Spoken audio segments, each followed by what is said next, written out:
Hey, what's going on, everyone? Hope you guys are doing absolutely phenomenal today. This is your boy Kays. I'm coming at you guys again with another Zenless Zone Zero video. Now today, what I actually wanted to do for you guys is I wanted to just be able to make you guys aware of information that is out there right now on the game's story, the lore of the story. Now, not a lot of people know that there's information on the game story out there right now currently on the internet that is actually credible, accurate information. But when we got the trailer was a little bit more cinematic, focusing more on an action theme than it was, kind of going in depth on what is the story about of Zenless Zone Zero. So what I actually want to do with you guys today is I actually wanted to just kind of run you guys through what is this game actually about, so that you walking into this game, you'll have some idea of what we're getting ourselves into. So let's actually take a look at it right now. I'm going to be reading off the screen. So the first thing I want to do is I want to thank Sora Hoshina. Now this person on Hoyo Lab has created such a phenomenal guide. I want each and every one of you guys to go follow this person. Go rate up the post, because this is truly an amazing post. I love that they have just invested so much effort into this. You have done a wonderful job, Sora Hoshina. Thank you for just your energy and your time that you have put into this, because I am incredibly thankful. So Zenless Zone Zero, what is the game actually about? Well, like I said, the location, it takes place in a apocalyptic metropolitan city. Some of the features, as we already know, it has a futuristic art style, distinctive characters, etc. But in terms of the roles, what roles will we be playing in this game? Well, it says contemporary civilization has been destroyed by a supernatural disaster known as hollows. They grow exponentially out of thin air, creating disoriented dimensions where mysterious monsters dubbed as ethereals roam. Now that's very significant because we got to see some of the ethereals in the trailer. They were the little green monsters that, all the characters were fighting. Now, the story of Zenless Zone Zero takes place in New Eridu, the last urban civilization that survived the apocalypse. The reason they've been able to survive the apocalypse is because they managed to thrive by acquiring the technology to extract valuable resources out of the hollows. So that's very important, because what it actually is telling us is why we're able to survive and why we were able to live longer than the other civilizations. So as New Eridu became the city of miracles and attracted more resettled residents, it also started the massive exploration of the hollows for its perpetual expansion. The hollows then became industrialized and monetized under cities' jurisdictions, which gradually has led to the increasing tensions between monopolistic enterprises, gangs, conspirators, and fanatics. Players in-game will take on the role of a proxy, a specialized professional who guides people in their exploration of hollows. A great many people want to enter the hollows for their various own reasons, and the proxies are their indispensable partners.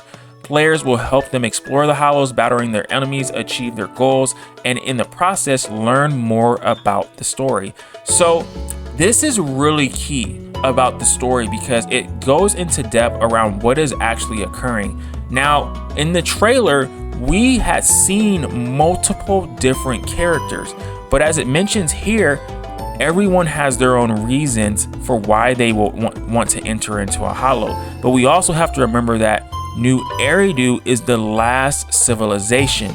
So because it's the last civilization, what I'm thinking is actually happening is people from all across the land who might have survived, are coming to New Eridu, and they want to take part in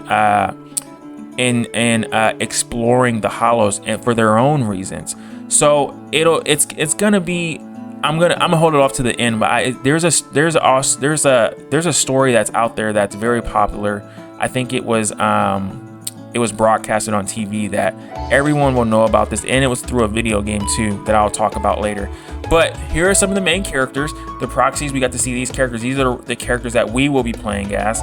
Now, the first faction that we saw is Gentle House. Now, more information is being put out by Hoyoverse on Gentle House right now. Like, we just got to see Nicole just recently, and we also got to see Ambi not too long ago. This character right here, we also got information on him. His name is Billy. This character right here, the cat girl, we still don't know much about her. She's still a mystery, but information is coming out pretty steady. So here's some images of just gameplay, and as you guys can see, look, this gameplay just looks amazing. It just looks so good. Like, Hoyoverse does a really good job with designing their games. Like, it just looks so good. So let's go to, yeah, here we go. The second faction, the Belobos Industries. Now, this right here is one of my favorite factions, and I'm gonna just tell you why. Every character in this freaking photo looks badass, like straight legit. The funniest character in this one is the bear. This one, he's for sure gonna be a fan favorite because, listen, he has on a full Nike sweatsuit with a gold chain on, and then he has this hand cannon thing over here that he's holding up like a straight beast with one arm, and it's just like, bro, who got you like this? So I'm guessing this character's name is Kuma, because if you look really close right here, you'll be able to actually see his name right there. So that's actually very funny because Kuma is actually a very common name with bear characters in video games. Now I can think of Kuma from Tekken, just so much. I can also think of another Kuma as well. But this character with the red, I love this character so freaking much. Like, she is probably one of the coolest looking characters I've seen so far in the game. I think when this game does come out, this is the character that I actually would love to main. And then we got this character over here on the left who reminds me a lot of the art style from Yu Yu Hakusho.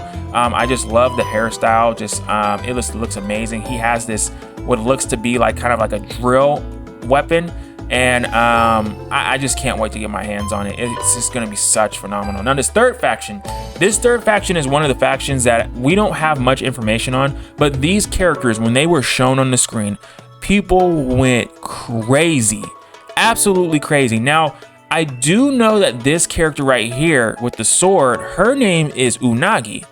But this character right here with the demon mask, who reminds us pretty much a lot of Zhao, we don't know much about her. But these characters created such amazing hype in that trailer. Like, their abilities look so crisp and clean, and I just can't wait to see them in action. Like, look at this. This character just looks so freaking cool. So the third faction that we actually, well, the fourth faction actually, that we actually got to see was the Victoria Housekeeping faction. Now, the weird thing about this is that this character right here reminds me so freaking much of Barbara. And I would almost want to say that this is Barbara with a reskin and a different face palette.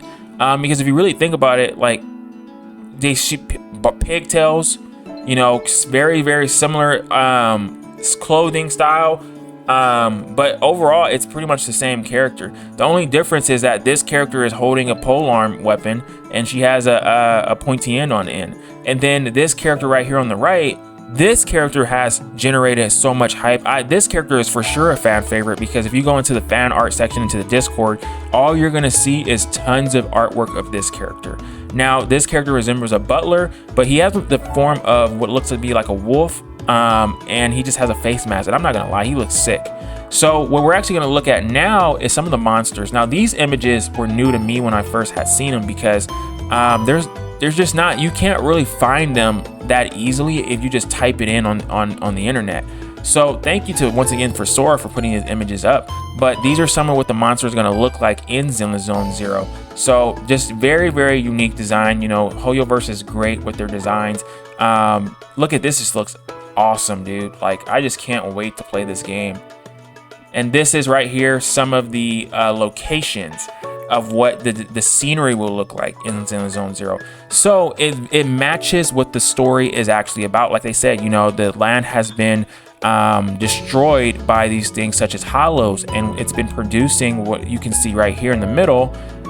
It looks to be like a hollow hive, or a ethereal hive, where I'm pretty sure like these are where the monsters are going to be producing.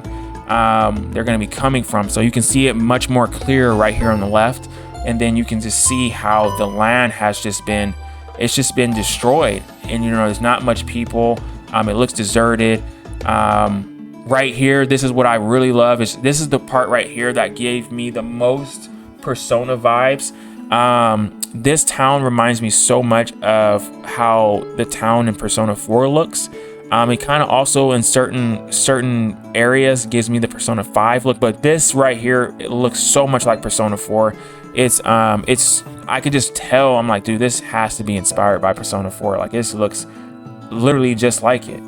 But it looks amazing. Like, who does not like Persona 4? Like, that was literally probably the best one in the entire series. Right here again, we got another scenery of just like the land outside of New Eridu, where everything is just deserted. You know, everything's in just ruin and destruction. And this is where we're gonna be tasked with going to excavate, you know, the valuable resources. So those are all of the images. Once again, we can see here some of the game features. So one of the things that I did see that it actually talked about was it talked about living dual identities to two opposing personas. Once I read that, I was like, Persona vibes automatically. That's literally a phrase that that probably was taken out of Persona. They live dual personalities, you know, dual personas, and that's just been the name of that game forever. And then here's a weird one that kind of threw me for a loop, is that it said take on commissions and traverse between hollows, explore hollows with your squad, fighting through changing labyrinth. Now, when I hear labyrinth, I think of in-game content, because this is typically what you encounter in in-game types of content. You encounter a forever changing labyrinth. And I'm like, if MiHoYo is throwing out this type of terminology, well, you better deliver with the in-game content, because we don't want to be taking on commissions anymore like they were in Genshin Impact. Because I don't want to play another game where I just log on for just 10 minutes, complete my commissions, and then log off. I don't want to have to go through that experience anymore. I'm pretty sure everyone would rather just stick with Genshin Impact, you know, and then just do what they've been doing there instead of reinvesting into a whole nother game. So it also, for the last part, it says seek the truth in pursuit of hope. So I don't know what pursuit of hope actually means, because we don't really know much about what we're actually fighting for, other than, you know, valuable resources. Like, what are we trying to accomplish here with those valuable resources? What resources are we actually looking for? So there's a lot of questions that still kind of need to be uncovered. Now, here's a weird one, because it says discover various factions, uncover a conspiracy. So you can already tell that there's going to be some factions that are going to be on more so the dark side, the evil side, looking to only gain for themselves. They're going to probably, it kind of gives me a little bit of the Dr. Stone vibes, where, you know, Dr. Stone in that story, he was trying to revitalize civilization, but there was characters in that story who had their own ideals of what civilization needed to be, and some of them thought like, hey, we don't need certain people to come back. So I'm thinking like maybe this might be something of similar of that matter. We'll see. It's just a speculation. And then it just got a photo of New Eridu. So this is all the information that is currently out right now on Zenless Zone Zero. You guys can find all this information on hoyolab.com under Sora Hoshina. Make sure you guys go follow this player. Once again, thank you, Sora. We appreciate you for all your hard work and all that you do for us. And as always, guys, is your boy Kays. Make sure you guys are hitting that rate, like, comment, and subscribe button. Hopefully you guys got a lot of value out of that video, and I will catch you guys in the next one. See ya.